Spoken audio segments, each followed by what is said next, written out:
So, we've taken a dive into how to approach thumbnails, but what about sketching and penciling in the digital medium? Hey, I'm Ogrearts, and this is the second video in a series following the making of an 8-page comic called Fragile. So if you haven't seen the first video here and want to see how I approach my thumbnails, or are looking for tips on how to approach your own comic, then give it a watch.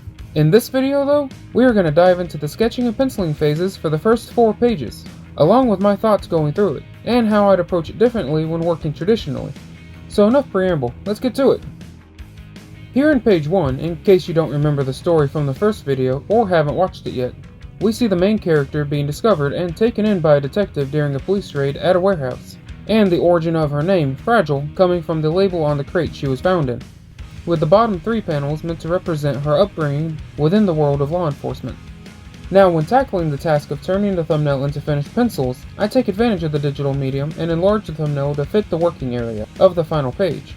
This is one of the many benefits of working digitally, as it allows you to skip a lot of the sketch phase, and this is coming from someone who prefers to work traditionally. But when doing so, you still have to go through a lot of trial and error when translating the thumbnail into a larger sketch, and adding in any desired details. Doing it this way allows me to focus on making more informed compositional adjustments, and get to fleshing out the details far quicker, instead of figuring out how to draw the thumbnail bigger. That said, I didn't have a lot to do in that regard before I was confident enough to jump into the pencils, which I say loosely as due to my inner perfectionist, I took this stage farther than it needed to be. You see, when doing pencils, the main goal is to establish clear composition, line work, and shadows for the inking phase.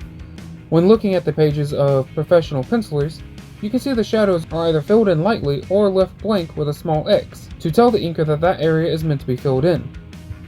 But since I don't currently intend to take these pages farther than pencils, I ended up overdeveloping them. Regardless, since I did, I locked myself into doing all the pages like this for the sake of consistency, since the ultimate goal of this comic is to pad out my portfolio. Back to this page though.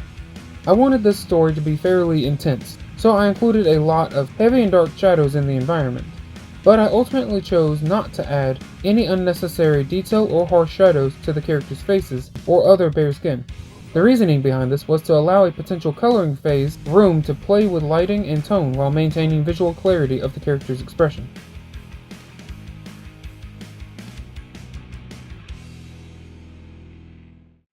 Jumping to the second page now, we see a more mature version of the main character, sitting in a diner with her detective father, talking to her about something that makes her think about her new vigilante activities, with body language that indicates the detective doesn't know about them. Or at least that was the goal. You can let me know if I succeeded. In the meantime, let's talk about the sketches. This page took a bit longer to figure out due to the interior environment of the diner and the positioning of the other patrons that would probably end up being covered with word balloons in a finished page. Apart from that, I'd become conflicted with the main character's hairstyle at this point, which took an unreasonable amount of time to get over, and settle on a style that I felt fit her personality best, along with hinting at her musculature, which would be explained more in an official comic. After I was able to get over those hurdles though, I was able to jump into the pencils, making sure to maintain the same level of shadows from the first page. I did this by having the first page on the canvas using an invisible layer so that I could reference it, which I recommend you do as well to maintain stylistic consistency if your brain is like mine and constantly changes how you render your work. I also realized that I may have been leaning on heavy shadows to avoid including details to the environment that could make it confusing, or because I just couldn't think of what details to add most of the time.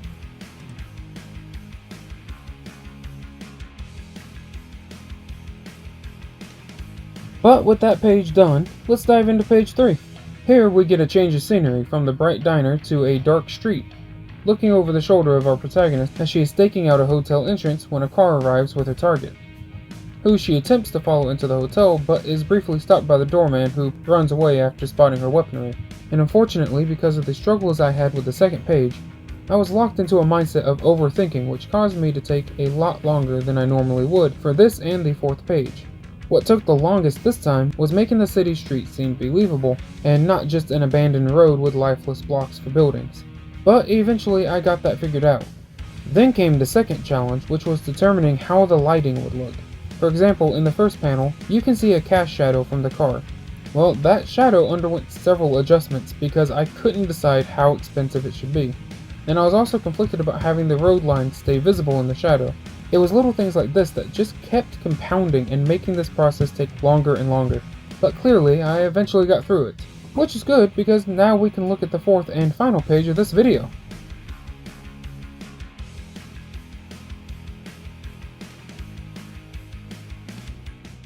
Now, this was actually a more complicated page, as it shows a lot more action than the previous ones, due to Fragile having to confront and combat a lobby of gangsters to reach her target, who she just missed, thanks to the doorman. The biggest challenge, though, was the movement of Fragile throughout the fourth panel, and how to illustrate the taser punch in the third panel. My favorite, though, is probably the fifth one here, which is meant to be a security camera perspective, which I imagine would be more clear in a finished page. But it gives a plausible reason for what happens in the following pages. I've gotta say though, keeping the hair consistent throughout the panel was probably the most annoying part, and I think I could have made the bullet trajectories more visually appealing, but ultimately I'm proud of how this came out in spite of my chronic overthinking. So what are the biggest takeaways here? Personally, I would say that 1 is to keep in mind the end goal of your project, and work up to that point. 2. Stay consistent in style and level of detail between pages, prioritizing efficiency over perfectionism if possible. And acknowledge the areas you struggled with the most so you can define your current limitations and work to overcome them. And these are all issues I hope to address in the last 4 pages.